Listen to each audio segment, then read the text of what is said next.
ମହାକାଳଙ୍କ ଗୁପ୍ତ ରହସ୍ୟ କଣ? ଶିବ ଶଙ୍କର କାହିଁକି ଅର୍ଦ୍ଧାଙ୍ଗ ଈଶ୍ୱର ଅର୍ଦ୍ଧାଙ୍ଗ ପାର୍ବତୀ ରୂପ ଧାରଣ କରିଥିଲେ? ଶିବଲିଙ୍ଗର ଉତ୍ପତ୍ତି କିପରି ହୋଇଥିଲା? ଶ୍ରୀ ଗୁରୁ ଶିକ୍ଷା ଚ୍ୟାନେଲକୁ ଆପଣମାନଙ୍କୁ ସ୍ୱାଗତ। ମହାକାଳ ଶବ୍ଦର ଅର୍ଥ ମହାନ ସମୟ, ଯାହା ସମାଜକୁ କିଛି ଦାନ କରିଥାଏ। ତାହା ସମୟ, ଯାହା ସତ୍ୟ ତାହା ସୁନ୍ଦର, ଯାହା ଚିରନ୍ତନ ତାହା ବାସ୍ତବ। ସତ୍ୟ ଶିବ ସୁନ୍ଦର ମହାନ ସମୟ ରୂପୀ ମହାକାଳ। ମହାକାଳଙ୍କର ଗୁପ୍ତ ରହସ୍ୟ ସମ୍ବଲପୁର ଜିଲ୍ଲାର ଏକ ପାହାଡ଼ ଗୁମ୍ଫାରେ କାହାଣୀ ହୋଇ ରହିଅଛି। ଜନାର୍ଦ୍ଦନ ନାମକ ଏକ ତେଜସ୍ୱୀ ବ୍ରାହ୍ମଣ ଏକ ଗ୍ରାମ ମଧ୍ୟକୁ ପ୍ରବେଶ କଲେ।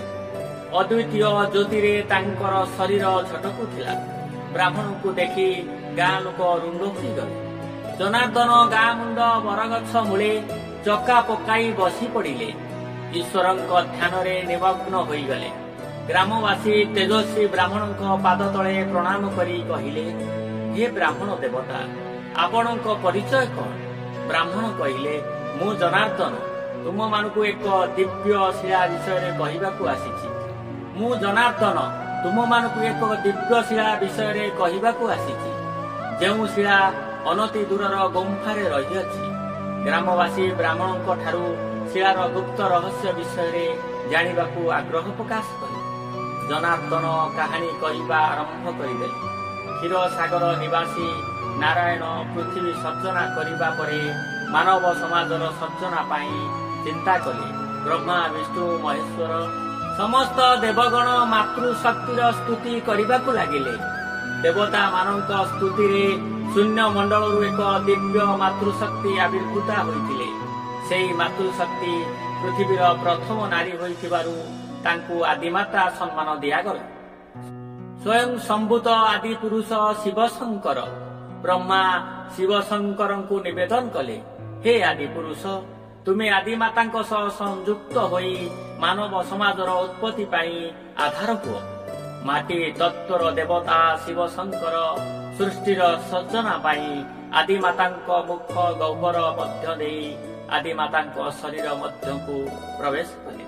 ଆଦିମାତାଙ୍କ ଭୋଗ ଦ୍ୱାରା ଦେଇ ଶିବଲିଙ୍ଗକୁ ବାହାର କରି ପୃଥିବୀବାସୀଙ୍କୁ ଦର୍ଶନ ଦେଇଥିଲେ।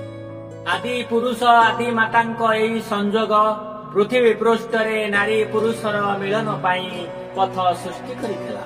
ପୃଥିବୀ ପୃଷ୍ଠରେ ମାନବ ସମାଜର ଉତ୍ପତ୍ତି ହୋଇଥିଲା। ଶିବ ଶଙ୍କର ଆଦିମାତାଙ୍କ ଶରୀରରେ ସଂଯୁକ୍ତ ହୋଇଥିବାରୁ ଅର୍ଦ୍ଧାଙ୍ଗ ଈଶ୍ୱର ଅର୍ଦ୍ଧାଙ୍ଗ ପାର୍ବତୀ ରୂପରେ ଦର୍ଶନ ଦେଇଥାନ୍ତି। ଶିବଲିଙ୍ଗକୁ ଭଗବାନ କୁହାଯାଏ। ଭଗ ସଂଯୁକ୍ତ ବାନ ହୋଇ ଶିବଲିଙ୍ଗ ସୃଷ୍ଟିର କଲ୍ୟାଣ ପାଇଁ ଦର୍ଶନ ଦେଇଥାନ୍ତି। ଜନାର୍ଦ୍ଦନ ନାମକ ବ୍ରାହ୍ମଣ ଦେବତା ଲୋକମାନଙ୍କୁ କହିଲେ, ଯେଉଁ ଗୁମ୍ଫାରେ ଶିବ ଶଙ୍କର ସୃଷ୍ଟି ସର୍ଜନାର ପ୍ରକ୍ରିୟା ଆରମ୍ଭ କରିଥିଲେ, ସେହି ଗୁମ୍ଫା ଅନତି ଦୂରରେ ରହିଅଛି। ଲୋକମାନେ ଜନାର୍ଦ୍ଦନଙ୍କ ସହ ସେହି ଗୁମ୍ଫା ନିକଟକୁ ଯିବା ପାଇଁ ଆଗ୍ରହ ପ୍ରକାଶ କଲେ। ଜନାର୍ଦ୍ଦନ ଲୋକମାନଙ୍କ ସହ ସେହି ଗୁମ୍ଫାର ସନ୍ଧାନରେ ଯାତ୍ରା କଲେ। କିଛି ଦୂର ଯାତ୍ରା କରି ସେ ଗୁମ୍ଫା ନିକଟରେ ପହଞ୍ଚିଲେ। ସେ ଗୁମ୍ଫାରୁ ଏକ ଦିବ୍ୟ ଆଲୋକର ଜ୍ୟୋତି ଉଦ୍ଭାସିତ ହୋଇଉଠିଲା। ସାହସର ସହିତ ସେ ଗୁମ୍ଫା ମଧ୍ୟକୁ ପ୍ରବେଶ କରି ଏକ ଦିବ୍ୟ ଶିଳାର ସନ୍ଧାନ ପାଇଲେ। ସମ୍ବଲପୁର ଅଞ୍ଚଳର ଗ୍ରାମବାସୀ ସେହି ଶିଳାକୁ ଆଣି ଏକ ମନ୍ଦିର ପ୍ରତିଷ୍ଠା କରି ପୂଜା ଅର୍ଚ୍ଚନା ଆରମ୍ଭ କରିଥିଲେ।